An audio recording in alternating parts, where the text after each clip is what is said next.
22 अप्रैल को पहलगाम की बैसरान घाटी में जो कुछ भी हुआ, उससे एक तरफ जहां पूरा देश स्तब्ध है, गमगीन है, वहीं जम्मू कश्मीर घूमने गए पर्यटक भी थर थर कांप रहे हैं। पिछले 6 सालों के बाद ये आतंकवाद की दूसरी बड़ी घटना है। 6 साल पहले पुलवामा में इसी तरह से 40 जवानों की जान ले ली गई थी। अब पर्यटक आतंकवादियों के निशाने पर है। हालांकि स्थानीय लोगों के मुताबिक जो आतंकवादी है उनके साथ उनका एक करार था कि वो कभी भी पर्यटकों को निशाना नहीं बनाएंगे, लेकिन अब की बार पर्यटक भी अपनी जान गंवा बैठे। नमस्कार, मैं हूं मंजीत सहगल। आज के एपिसोड में चर्चा करेंगे खूबसूरत घाटी जम्मू कश्मीर की, जहां पर शांति आती है, कोशिशें शांति बहाल करने की होती हैं, लेकिन फिर भी कहीं ना कहीं कोई ना कोई चूक हो जाती है।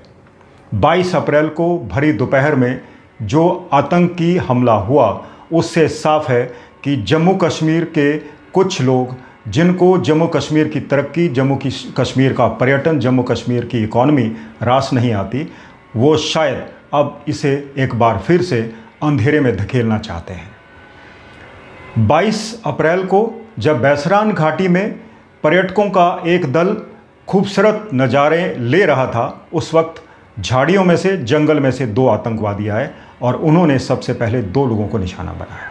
सबसे पहले उनका धर्म पूछा गया और जब उनको मालूम हुआ कि ये मुस्लिम नहीं है तो उनको मौत के घाट उतार दिया गया। पहले 2 लोगों की मौत हुई और उसके बाद एक एक करके 28 लोगों को मौत के घाट उतार दिया गया। और ये 28 लोग हिंदू समुदाय से ताल्लुक़ रखते थे। इस हमले की जो बड़ी वजह सामने आ रही है वो ये कि कश्मीर में अब हिंदू आतंकवादियों के निशाने पर है।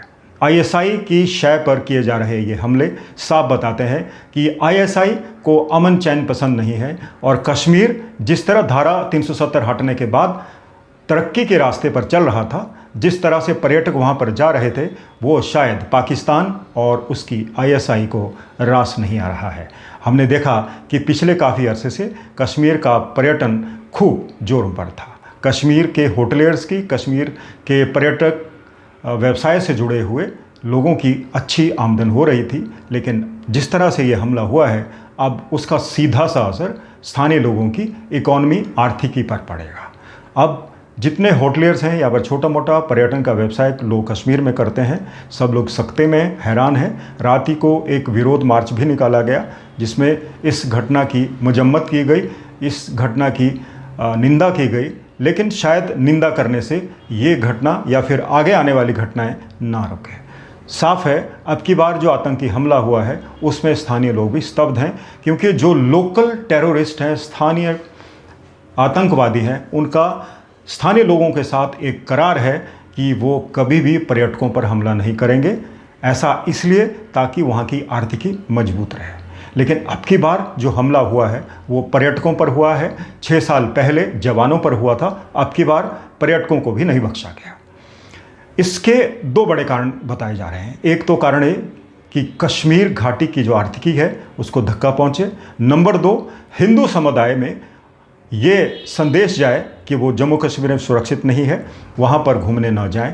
और तीसरा बड़ा जो कारण सामने आ रहा है वो ये कि अब के हमले में काफ़ी युवा दिखने वाले लोग शामिल थे और ऐसा माना जा रहा है कि उनमें न केवल स्थानीय लोग बल्कि पाकिस्तान से आए आतंकवादी भी शामिल हैं। ऐसा माना जा रहा है कि आईएसआई की स्ट्रैटेजी विश्व को ये बताने की है कि अब देखो कि कश्मीर के स्थानीय लोग भी कश्मीर के लिए लड़ रहे हैं, आज़ादी चाहते हैं। ये आईएसआई का ब्रेन चाइल्ड है। सेना, भारतीय सुरक्षा एजेंसियां अब इस छानबीन में जुटी है, हमला कहां से हुआ, हमला करने वाले लोग कौन थे। 3 लोगों के स्केच भी जारी हो गए हैं। हो सकता है हमला करने वाले लोग ज़्यादा संख्या में भी हो। तो अब एक तरफ जहां ये पड़ताल चल रही है, वहीं जो बात प्रमुखता से सामने आ रही है वो ये कि कहीं ना कहीं चूक जरूर हुई है। और ये जो पर्यटक जिस जगह पर जाते थे वहाँ पर सिर्फ या तो घोड़ों पर चढ़कर सवार होकर, यानी घुड़सवारी से ही जाया जा सकता है, या फिर पैदल जाकर, वहाँ पर सड़क नहीं है। जिस जगह पर यह हमला हुआ वो खुला मैदान था और उसे मिनी स्विट्ज़रलैंड भी कहा जाता है, क्योंकि स्विट्ज़रलैंड की तरह ही ये वादी है, खूबसूरत पहाड़ हैं, ज़बरदस्त जंगल है और बीच में एक मैदान है। हमने जो वीडियोस हैं हमले के वक्त के, उस वक्त देखा कि लोग पर्यटक वहाँ के नज़ारे कर रहे थे, वहाँ की प्राकृतिक सुंदरता के नज़ारे ले रहे थे और उन मनमोहक दृश्यों में खोए हुए थे कि अचानक उनको अपनी जान गंवानी पड़ी।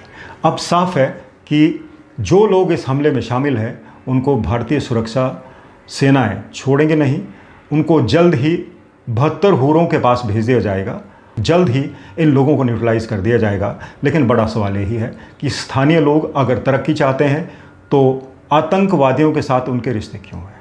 क्योंकि स्थानीय लोगों की बिना मदद के आतंकवादी भारतीय सीमा में प्रवेश नहीं कर सकते। स्थानीय लोग आतंकवादियों को पनाह देते आए हैं। हमारा ये कहने का मतलब नहीं कि सभी कश्मीर के लोग आतंकवादियों को पसंद करते हैं। ज़्यादातर कश्मीरी अमन चैन पसंद करते हैं, शांति चाहते हैं, लेकिन फिर भी उनमें एक फ़िरका ऐसा है, एक वर्ग ऐसा है जो आतंकवादियों को पनाह देता है। क्योंकि अगर उनको पनाह नहीं दी जाए, उनको रास्ते ना बताए जाएं और उनको सिक्रेसी ना लीक की जाए तो शायद उनको ये मालूम नहीं होगा कि किस जगह से अब भारत की सीमा में प्रवेश करना है, कैसे करना है और कैसे हमला करना है। कल बैसरान घाटी में जिस जगह पर हमला हुआ वहाँ पर साफ है आतंकवादियों की, ISI की काफ़ी दिनों से नज़र थी और शायद उसको सूचना भी दी गई हो कि यहाँ पर पर्यटकों का आना जाना है, गर्मी आ रही है, पर्यटक बड़ी संख्या में आएंगे। और जिस दिन पर्यटकों का एक बड़ा समूह उस घाटी में गया था, उस वक्त मौका पाकर आतंकवादी वहाँ पर पहुँच गए और उन्होंने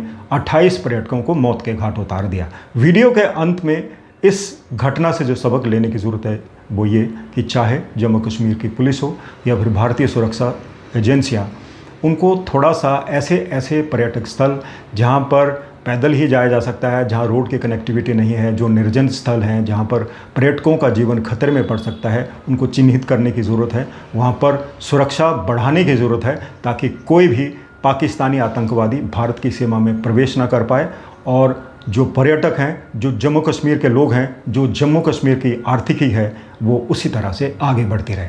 तो दोस्तों, ये था आज का वीडियो, आज का एनालिसिस। आपको कैसा लगा हमें ज़रूर बताएं और अगर आपको चैनल अच्छा लगा हो तो इसे सब्सक्राइब ज़रूर कर लें।